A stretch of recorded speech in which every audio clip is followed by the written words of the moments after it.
जय श्री कृष्ण। राधे राधे। वैशाख मास महात्म अध्याय 6। भगतजनों, आज हम तुलसी दल और अश्वत्थ की महिमा तथा वैशाख महात्म के संबंध में 3 प्रेतों के उद्धार की कथा सुनेंगे। कल पिछले अध्याय में हमने यमराज और ब्राह्मण का संवाद और साथ ही नरक और स्वर्ग ले जाने वाले कर्मों के विषय में श्रवण किया था। अब आज आगे की कथा सुनते हैं। शुरू करते हूँ। ब्राह्मण ने पूछा, हे धर्मराज, वैशाख मास में प्रातःकाल स्नान करके एकाग्रचित हुआ पुरुष भगवान माधव का पूजन किस प्रकार करे? आप इसकी विधि का वर्णन करें। धर्मराज ने कहा, हे ब्राह्मण, पत्तों की जितनी जातियां हैं उन सब में तुलसी भगवान श्री विष्णु को सर्वाधिक प्रिय है। पुष्कर आदि जितने भी तीर्थ हैं, गंगा आदि जितनी भी नदियां हैं तथा वासुदेव आदि जो देवता हैं वे सभी तुलसी दल में निवास करते हैं। अतः तुलसी सर्वदा और सब समय भगवान श्री विष्णु को प्रिय है। कमल और मालती का फूल छोड़कर तुलसी का पत्ता ग्रहण करें और उसके द्वारा भक्ति पूर्वक माधव की पूजा करें। उसके पुण्य फल का पूरा वर्णन करने में तो शेष जी भी समर्थ नहीं है।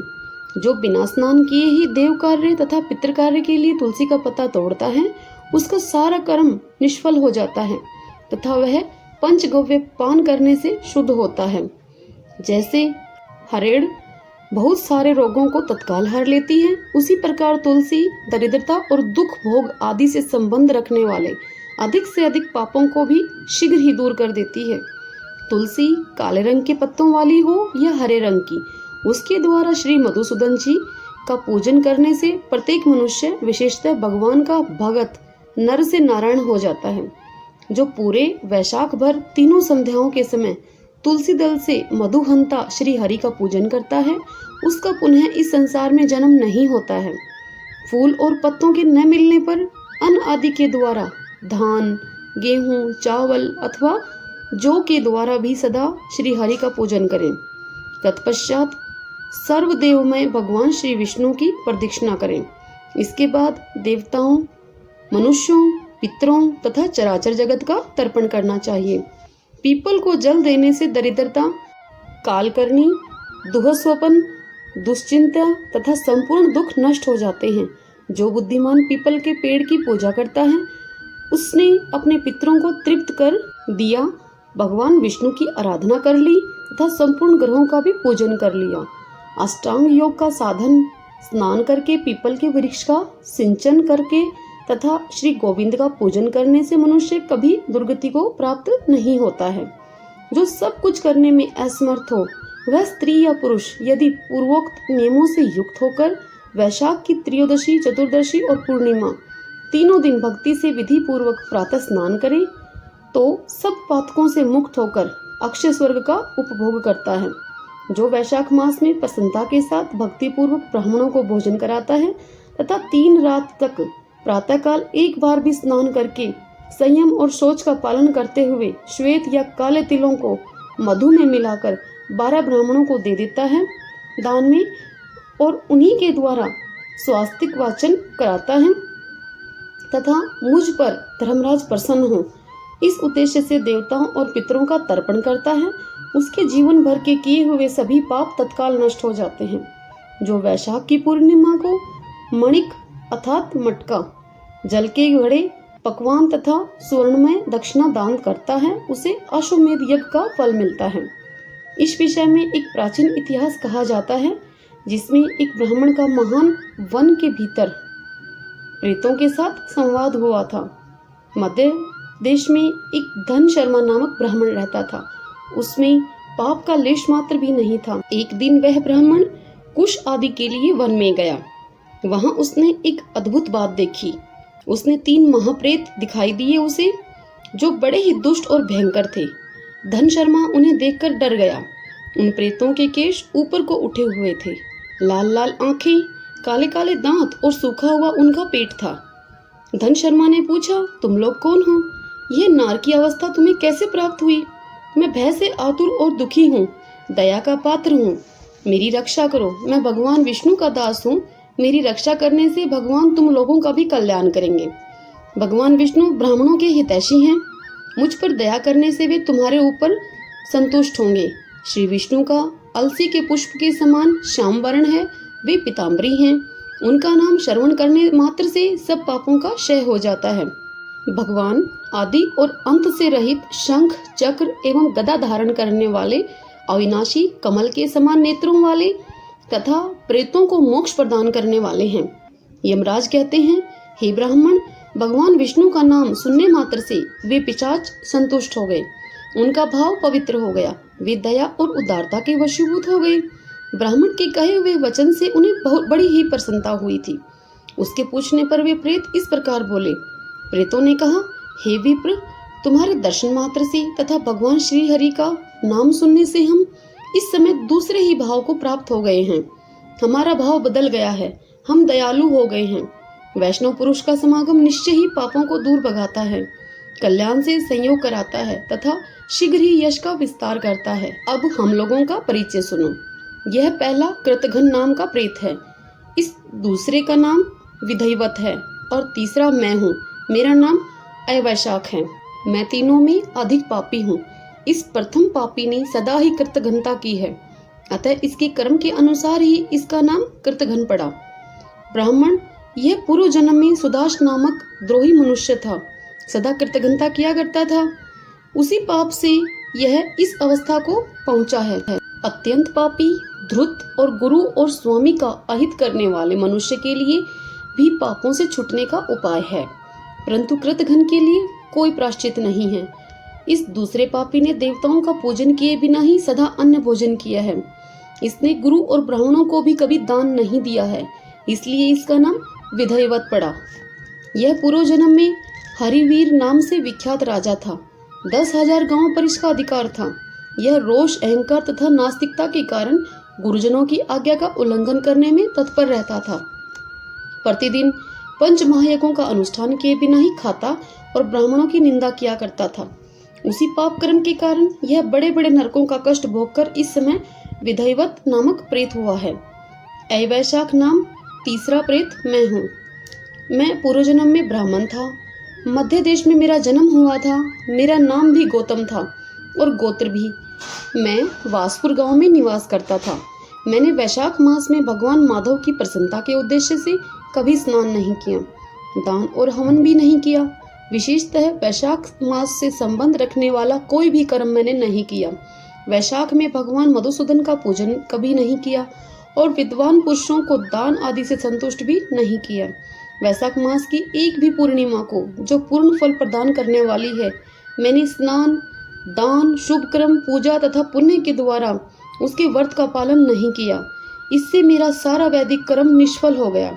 मैं अवैशाख नामक प्रेत होकर सब और विचरता हूँ।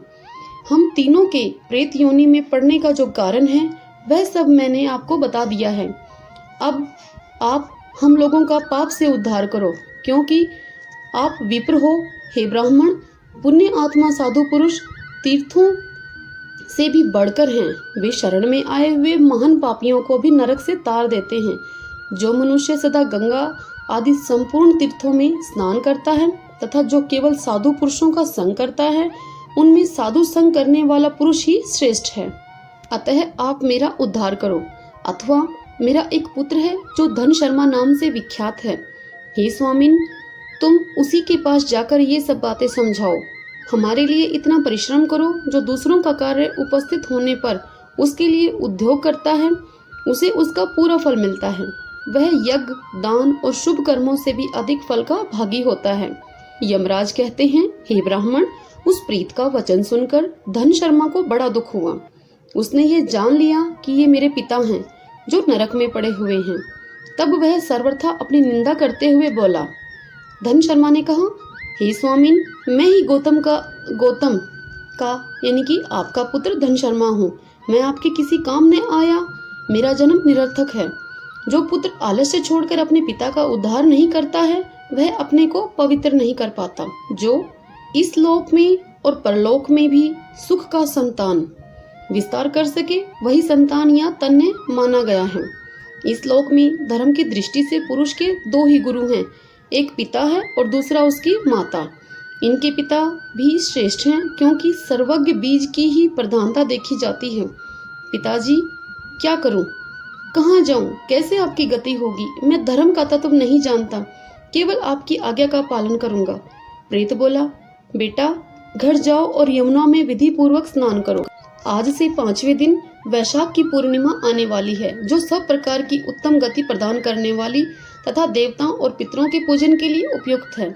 उस दिन पितरों के निमित्त भक्ति पूर्वक तिल मिश्रित जल का घड़ा, अन्न और फल दान करना चाहिए। उस दिन जो श्राद्ध किया जाता है वह पितरों को 1000 वर्ष तक आनंद प्रदान करने वाला होता है। जो वैशाख की पूर्णिमा को विधि पूर्वक स्नान करके 10 ब्राह्मणों को खीर भोजन कराता है, वह सब पापों से मुक्त हो जाता है। जो धर्मराज की प्रसन्नता के लिए जल से भरे हुए 7 घड़े दान करता है, वह अपनी 7 पीढ़ियों को तार देता है।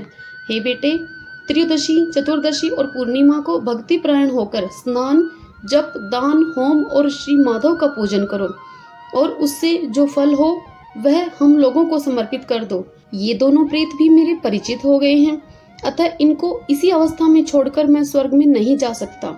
इन दोनों के पाप का भी अंत आ गया है।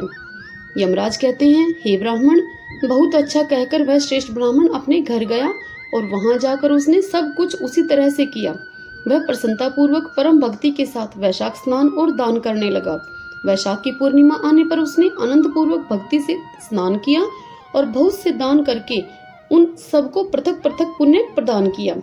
उस पवित्र दान के संयोग से वे सब आनंद मगन होकर विमान पर बैठकर तत्क्षण ही स्वर्ग को चले गए। ब्राह्मणों में श्रेष्ठ धनशर्मा भी श्रुति, स्मृति और पुराणों का ज्ञाता था। वह चिरकाल तक उत्तम भोग भोग कर अंत में ब्रह्मलोक को प्राप्त हुआ। अतः यह वैशाख की पूर्णिमा परम पुण्यमयी और समस्त विषयों को पवित्र करने वाली है। इसका महात्म्य बहुत बड़ा है, अतएव मैंने संक्षेप से तुम्हें इसका महत्व बतला दिया है। जो वैशाख मास में प्रातःकाल स्नान करके नियमों के पालन से विशुद्ध चित हो भगवान मधुसूदन की पूजा करते हैं, वे ही पुरुष धन्य हैं, वे ही पुण्य आत्मा हैं तथा वे ही संसार में पुरुषार्थ के भागी हैं।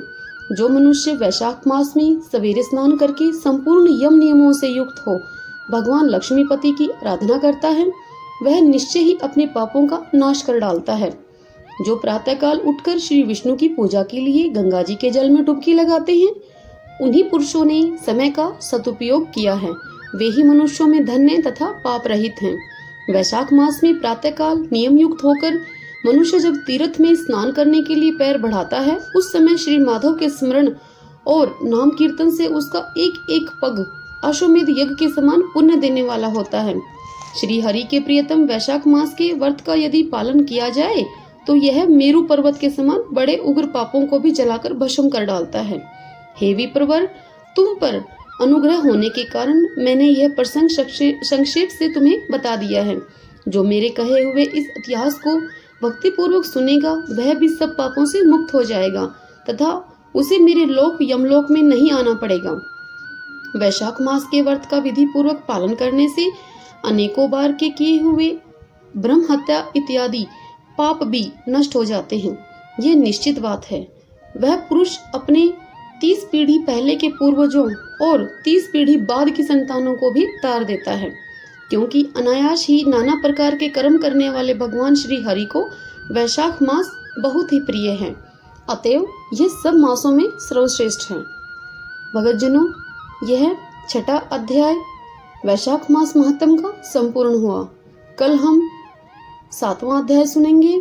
तब तक के लिए नाम जाप करते रहिए। कलयुग केवल नाम आधारा। हरे कृष्ण कृष्ण कृष्ण हरे हरे, हरे राम राम राम हरे हरे। अगर आपको वीडियो अच्छी लगी हो तो लाइक और शेयर कीजिए और चैनल पे नए हैं तो सब्सक्राइब भी कर देना।